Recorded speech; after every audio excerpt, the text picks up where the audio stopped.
কাটা ত্যাগ করিতে হয়। মানে সেই 5টি কাটা ত্যাগ করিতে, সেই 5টি কাটা কি জানেন? সেই 5টি কাটা হলো সাক্ষ্য, বাৎস, মধুল্য, সাক্ষ্য, বাৎস, মধুর ও মধুল্য। এই 5টি কাটা ত্যাগ করিতে হলে তবেই ভগবত কৃপা লাভ করতে হয়। মায়েরা ভগবত কৃপা লাভ করেছিল কি? শান্তভাবে যোগী ঋষি ভগবত কৃপা লাভ করেছিল। সেই যোগী ঋষি মা কে ছিল?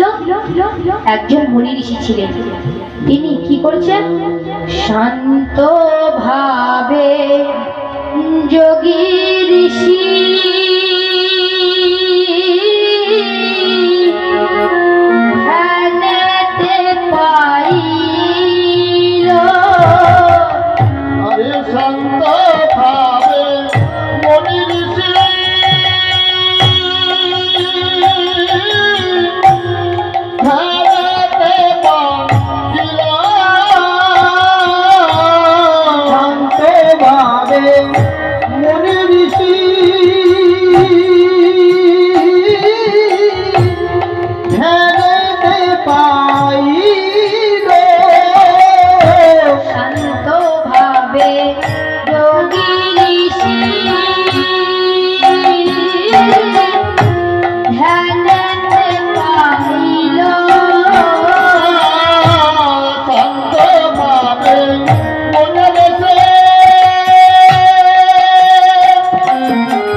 পেল আর দাস ভাবে হনুমান রামের চরণ পেল রামের চরণ পুজেছিল রামের চরণ পূজেছিল রামের চরণ পুজেছিল রামের চরণ পূজেছিল বীর হনুমান দাস্য ভাবে রামের চরণ পুজেছিল বীর হনুমান দাস ভাবে রামের চরণ পূজেছিল আর বীর হনুমান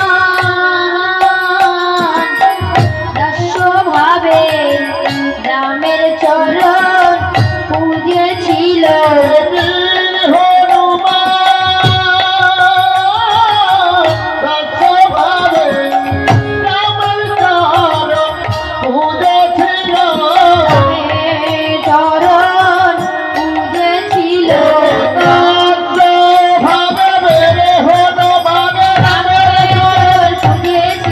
দাস ভাবে রামের চরণ পূজেছিল রামের চরণ পুজেছিল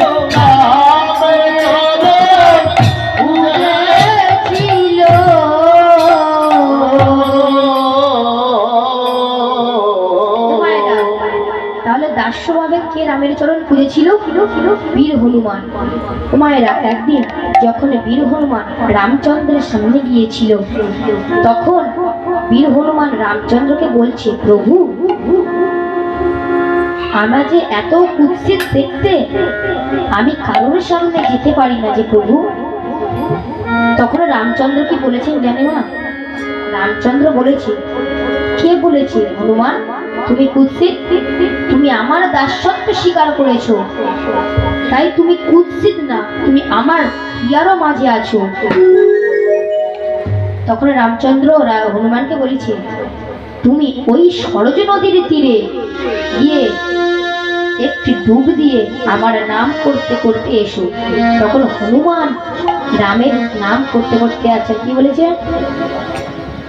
জয় সীতা রাঘব রাজা রাম পতিত পাবন সীতারাম। রঘুপতি রাঘব রাজা রাম পতিত পাবন সীতারাম। রঘুপতি রাঘব রাজা রাম পতিত পাবন সীতারাম। রঘুপতি রাঘব রাজা রাম পতিত পাবন সীতারাম। সীতারাম তেরে নাম সর্বদ সম্পত্তি দে ভগবান। সীতারাম তেরে নাম সর্বদ সম্পত্তি দে ভগবান।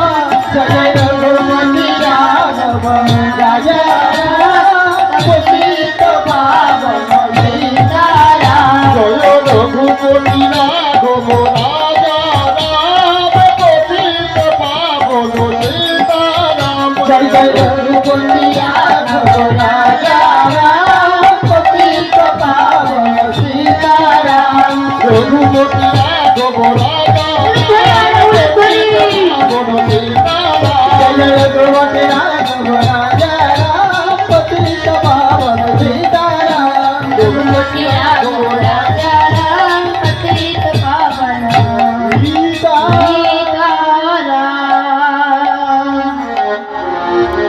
তখন হনুমান ওই সরজ নদীর তীরে গিয়ে দাঁড়ালো। যখন ওই সরজ নদীর তীরে ধারে গিয়ে দাঁড়ালো, তখন হনুমান ভাবছে, আমি কি সত্যিই কুৎসিত দেখতে? আমি কি এতই খারাপ দেখতে যে আমার প্রভুর দাসত্ব স্বীকার করতে পারলাম না? তখন কেউ যেন পাশ থেকে চিৎকার করে বলল, হনুমান,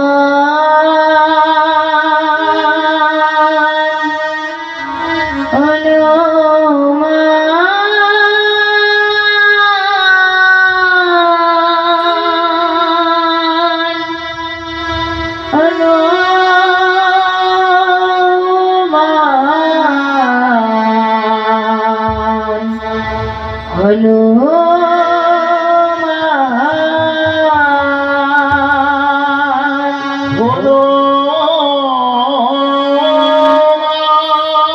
আমি কি এতই খুশি দেখতে প্রভু, আমি এতই খারাপ দেখতে প্রভু।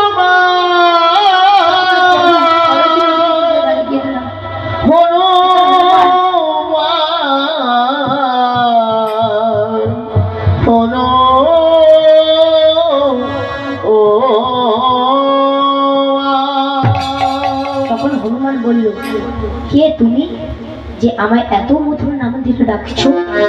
তখন প্রভু বললে, হনুমান, তুমি ওই সরজ নদীর তীরে একটি ডুব দিয়ে এসো। তখন হনুমান ভয়ে ভয়ে ওই সরজ নদীর তীরে নামলেন। ওমায়েরা নামার পর কি হলো জানো না? নামার পর নিজে হনুমান যখন তার প্রতিচ্ছবি দেখল, হনুমান চমকে উঠল। কি হলো? আমি এতই কুৎসিত দেখতে প্রভু, আমি এতই কুৎসিত। তখন প্রভুর নাম করেছে, হরে কৃষ্ণ